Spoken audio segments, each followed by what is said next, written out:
Bismillahirrahmanirrahim. Assalamu alaikum. Inshallah, today we will continue with town planning. In today's lecture, inshallah will discuss about Mohenjo-daro and Harappa, which were two of the main centers of the Indus Valley civilization. Now, Harappa. Harappa was one of the great centers of the Indus Valley civilization. In fact, Indus Valley civilization is also called as Harappan civilization due to the fact that Harappa was the first town that was unearthed in the Indus Valley civilization. The ancient city of Harappa is believed to have a population about 23,000 and was spread over an area of approximately 150 hectares. The city is believed to exist between a period of 2800 BC to 2500 BC. Harappa became the center for trade extending from Baluchistan and Afghanistan to the west of the seacoast in the south. The towns in the Harappan civilization were built over raised mud brick platforms.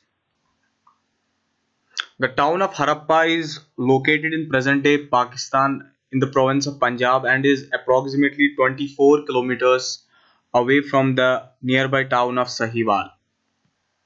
Now, town planning in the ancient city of Harappa. In the ancient city of Harappa, the Stadal Mount as well as the lower town was surrounded by a massive brick wall. Stadal is usually a fortress that is built on high ground. In fact, the Stadal had square towers as well as bastions.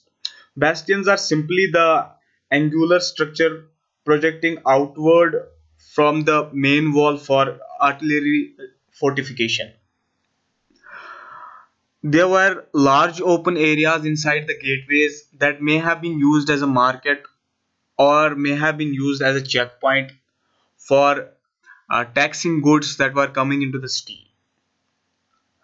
Outside the walls of the city, there was a cluster of houses that may have represented temporary places of rest for travelers as well as for caravans. There was no division of society in the Harappan towns as is reflected from the layout of the city. Since large public buildings, market areas, large and small houses as well as workshops have been found in the same neighborhood. Barrack-like groups of single-roomed tenements were provided for the poorer classes of the city. The basic housing plan consisted of single-room tenants as well as houses with courtyards. Houses most commonly had rooms on three sides with an opening into the central courtyard. Nearly all large houses had private wells. Hearths that are brick or stone-lined fireplaces or often used for cooking or heating purposes were common in rooms. Bathrooms were in every house with chutes leading to the drainage channels. First floor bathrooms were also believed to have been built in the Harappan towns. There was brick stairways were provided for the access to the top floors.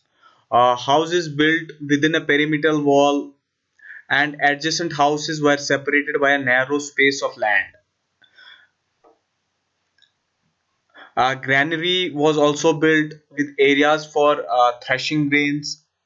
Burnt bricks were mainly used for drains, wells, as well as bathrooms. Sun-dried bricks are used mainly for fillings.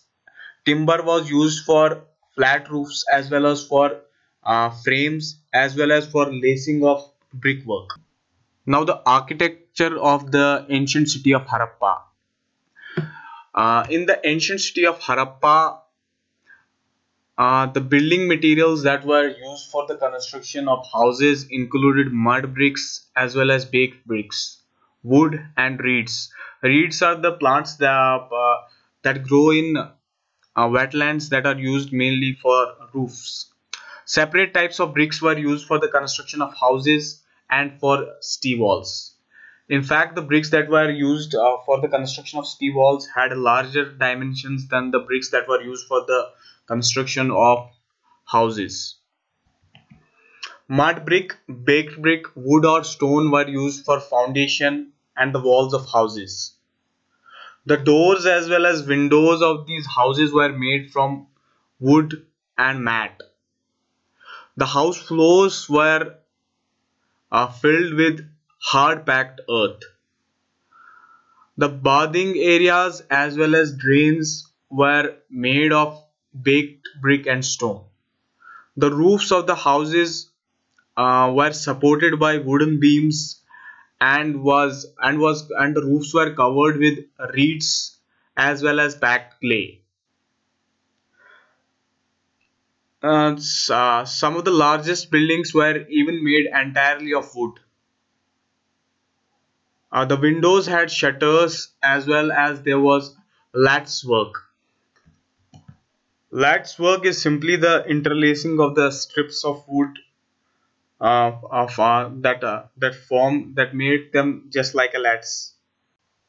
Now continuing with architecture of the ancient Harappan towns, large public structures were also believed to have been built, and these large public structures served either administrative or were used for ritual purposes. Access routes to these large buildings were provided uh, throughout one area to another. Markets and public meetings were often held in large open courtyards.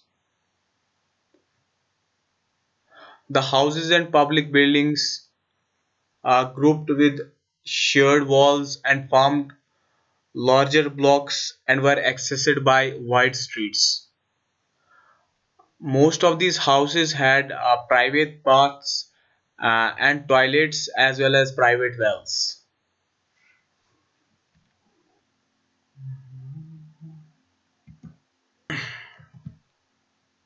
Now, the drainage system of the ancient city of Harappa.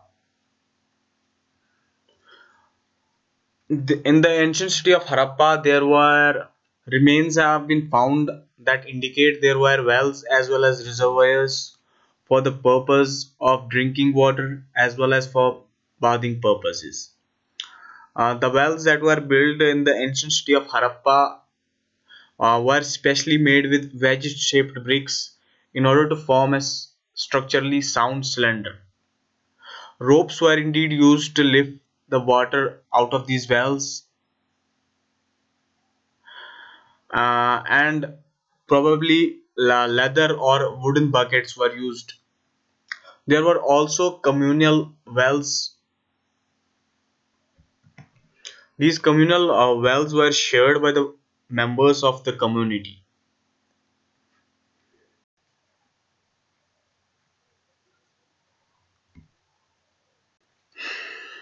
Now, continuing with the drainage system in these ancient Harappan towns, it's believed that bathing platforms were provided with watertight floor and drains were provided in the rooms adjacent to the wells. Drains and water chutes in the upper stories were often built inside the wall with an exit opening just above the street drains. Tapered terracotta drain pipes. Terracotta is basically a type of fired clay which is reddish brown in color. These tapered terracotta drain pipes were used to direct water out to the streets. Money houses had a distinct Money houses had distinct toilets, and these were separate from the bath areas. Commodes were large jars or some pots sunk into the floors, and many of them contained a small jar. Drains were covered with baked bricks or dressed stone blocks, and garbage bins were provided along the major streets. Harappa was mainly an urban center sustained by surplus agriculture, production, and commerce. Harappa is generally characterized as having differentiated living quarters, flat roofed bricked houses, and fortified administrative as well as religious centers.